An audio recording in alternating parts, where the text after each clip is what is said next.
No, of course this doesn't stand. Are you kidding me? It's perhaps the dumbest thing he's done so far. It's like writing an executive order to shut down Harvard. Okay, good luck. You know what I mean? Yeah, it's going to be another 9-0 Supreme Court slam dunk.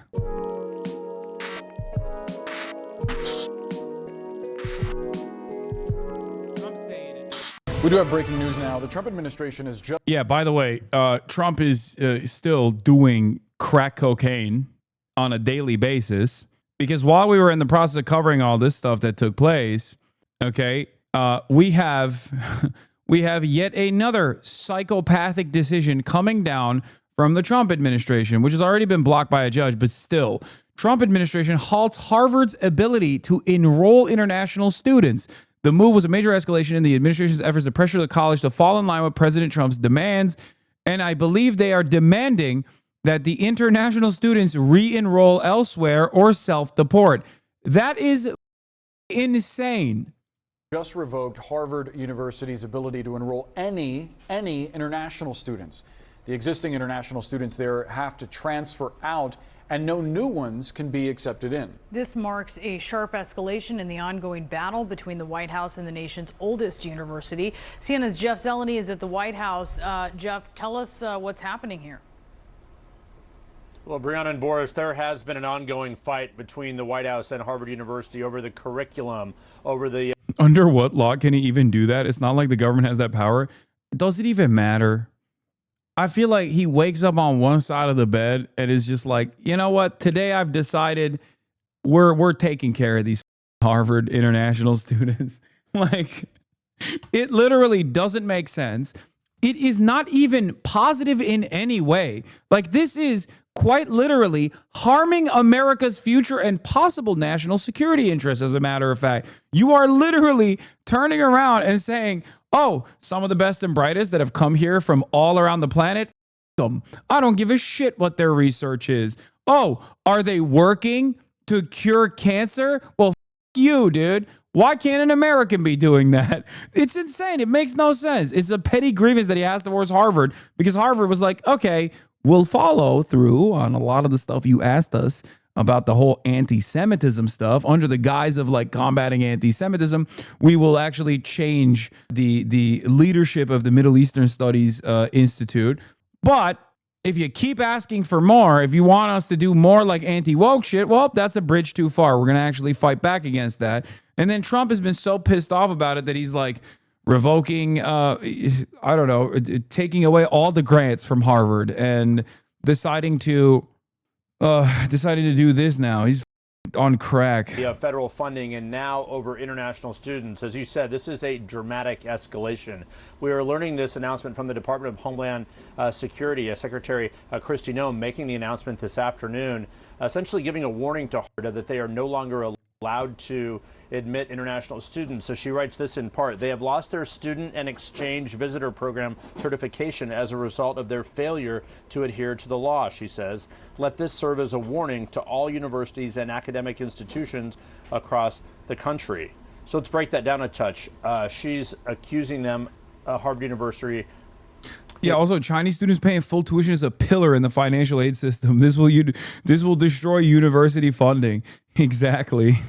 Bro, you're gonna feel some type of way. There was also somebody else in the chat that was saying like, yeah, he's gonna take away someone's ABG, and then that person is forever loyal to the Communist Party of China. That person is now an asset, okay, for the Chinese state.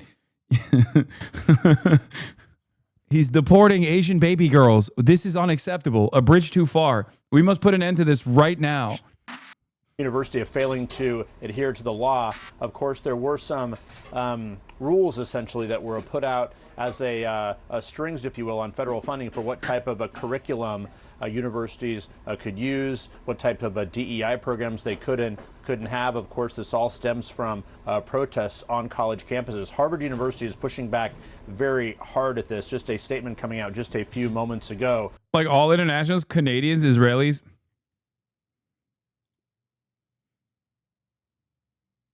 Come on. Come on. Yeah, okay. Okay. Canadians, yes. Israelis, I think they'll probably not do that. Harvard is saying that they will challenge this legally as well. And they go on to say this: the government's action is unlawful, Harvard says. We are fully committed to maintaining Harvard's ability to host international students and scholars who hail from more than 140 countries and enrich the university and this nation immeasurably.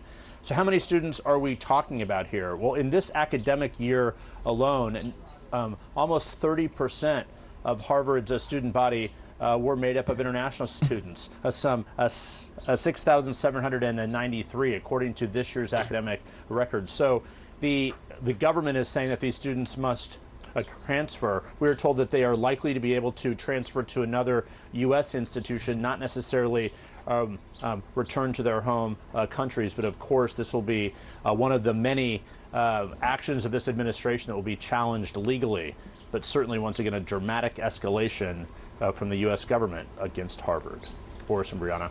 Certainly is, Jeff Zeleny. Thank you. And with us now to discuss is Ryan Enos, the professor of government at Harvard University. He's also a member of Harvard's chapter of the American Association of University Professors, which is currently suing the Trump. No, of course this doesn't stand. Are you kidding me? It's perhaps the dumbest thing he's done so far. It's like writing an executive order to shut down Harvard. Okay, good luck. You know what I mean? No, this does not happen. Okay. Yeah, it's going to be another 9-0 Supreme Court slam dunk, I guess, for yet another enemy of Donald Trump. Trump administration. Professor, thank you for being with us. This decision that Harvard can no longer enroll foreign students and existing foreign students have to transfer or lose their legal status. What's your reaction to this? I think it's awful and it's outrageous. It's another pattern of the Trump administration taking authoritarian actions. In the United States, the president does not have the power to punish people, target people for punishment because he doesn't like their politics. And he's targeting Harvard because he...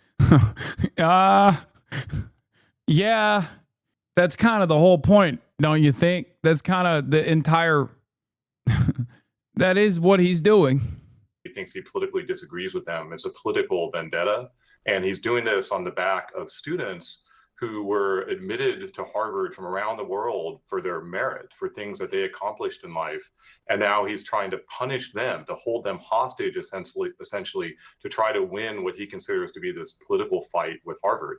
That's what authoritarians do. It's not done by the rule of law.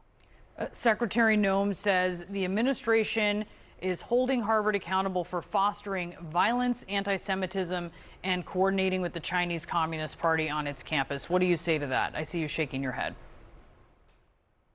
Yeah, I mean, I could shake my head all day against those things. I would ask them what violence they're pointing to, what anti-Semitism they're pointing to, what coordination with the Chinese Communist Party they're pointing to. These are outrageous statements, and I think it's become increasingly clear that the public doesn't believe these. The American public doesn't believe this, and they are leveling these outrageous claims to try to win this political battle. And in a certain respect, I think we see this pattern with them. It doesn't matter whether these accusations they are making are true. They're all a pretext for this trying to punish Harvard and punish other universities as a way to bring them under their control. And as I said earlier, that is what authoritarians do. It's not the way things should be done in the United States.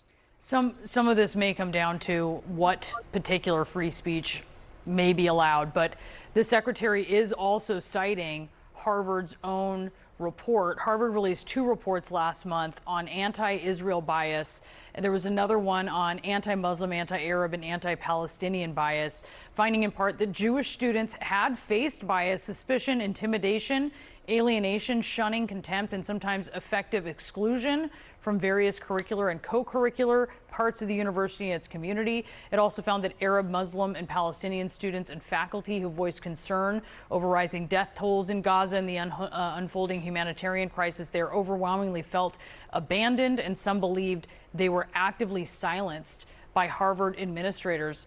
What work do you think Harvard has to do on these issues? You know, Harvard is a big, diverse place, bringing people together from across the world and from different communities across the United States, and putting them in a place where they live together and they study together and they work together. And then when things happen in the world, like happened in Gaza and happened in Israel, are going to touch our community. And of course, people are just going to disagree. And sometimes it's going to lead to things. Yeah. Oh, brother. Yeah. Jake Sherman posted this. Bro, this is literally like, this was the same narrative that took place after Brian Thompson's assassination, right? We don't know who did it, obviously. Like, remember when people were like, oh, it's so scary. Like media figures would say like, it's so scary to be in the streets of New York City. And then people would just be like, what are you talking about? Like, what do you mean it's so scary to be on the streets of New York? Well, it's so dangerous to be a CEO in America. Like, it's so dangerous to be a CEO in America right now. We need to create a new hotline for CEOs that are afraid.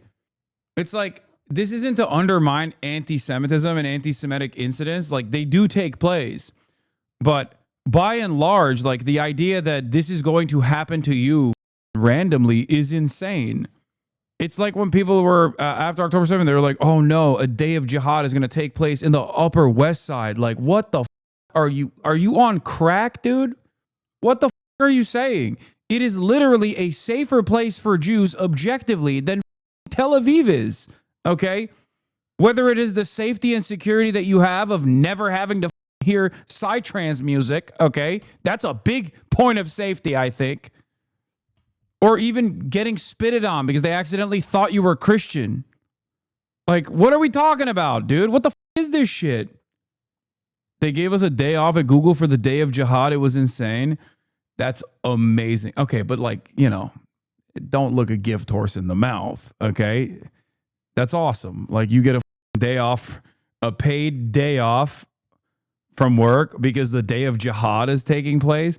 Dude, how can people be so stupid? Oh my God. That's the part of the context nuke that I didn't even get to. Apparently, Ethan also brought that up. I haven't even seen that part yet. They weren't allowing people into my local park. I'm sick of you associating psytrance with Israel, you son of a bitch. I'm sorry. Have you seen Israeli music? It's all that. Okay. Yeah. Google paid their employees to do jihad that day. I'm Muslim. What the is a day of jihad? Are you guys all right? No, dude. Americans are insane. They love being the main character of their own stories. After announcing that foreign students are being banned from Harvard, Noam warns this should be a warning to every other university to get your act together. Are you now considering similar moves with other universities like Columbia that has allowed Jewish students to be threatened and made unsafe? Absolutely. We are absolutely. Are you sad you didn't get invited to Kaizen Streamer University because of your divisive views? Yeah. When asked about Israel-Palestine, Kaizenat's answer was, it's complicated. Yeah. That's a good one. Okay, respect. Finally, someone with a banger in the chat. This should be a warning to every other university to get your act together. Get your act together, because we are coming to make sure that these programs, that you are facilitating an environment where students can learn. No, I didn't get invited because I'm white. Kaizenat had a ban on white people, which I respect, for the record. If he were to do that out and about, I would support it. Okay, do it, King. Yeah, Kaizenat is anti-DEI. He doesn't with DEI. My dad is so convinced that Sharia will obliterate everyone on the planet. Like, he literally gives himself anxiety attacks over this fantasy. It's insane. This is why I go back and forth on thinking that it's like more fun to be a Republican, because like, if you go too far off the deep end, you like hallucinate a reality that scares you. You're like, I imagined this reality that doesn't exist, but that reality was very scary. I myself up with this. Where they're safe and that they're not discriminated against based on their race or their religion. Anti-Semitism will not be stood for, and any participation with a country or an entity or a terrorist group that hates America and perpetuates this kind. Okay, but like a lot of people hate America for good reason. Like if we're just like, I guess they're just saying de facto, like no one is allowed. No other. I mean, Americans hate America. I hate America. What are we talking about? Kind of violence, we will stop it, and we will not allow that to happen, especially in places where our kids need to grow up and really learn what this country is about, what the world is about, and what it means to promote freedom and liberty. Could you foresee, or are you now considering similar moves with other universities like Columbia? That shouldn't happen, like shunning and like people yelling at each other, whatever types of things we want to cite in those. Brother, they will cherry pick this. Cherry pick my dick hole, dude. Get out of here. Oh no, they'll cherry pick me saying I hate America. Okay. Chords. And those are things we need to sort out, and we need to make happen less, because we're an academic community, and ultimately we should be. I can't believe it. The people that are calling me a terrorist responsible for last night's events without any evidence whatsoever will then also put this in the clip comp, dude. No way.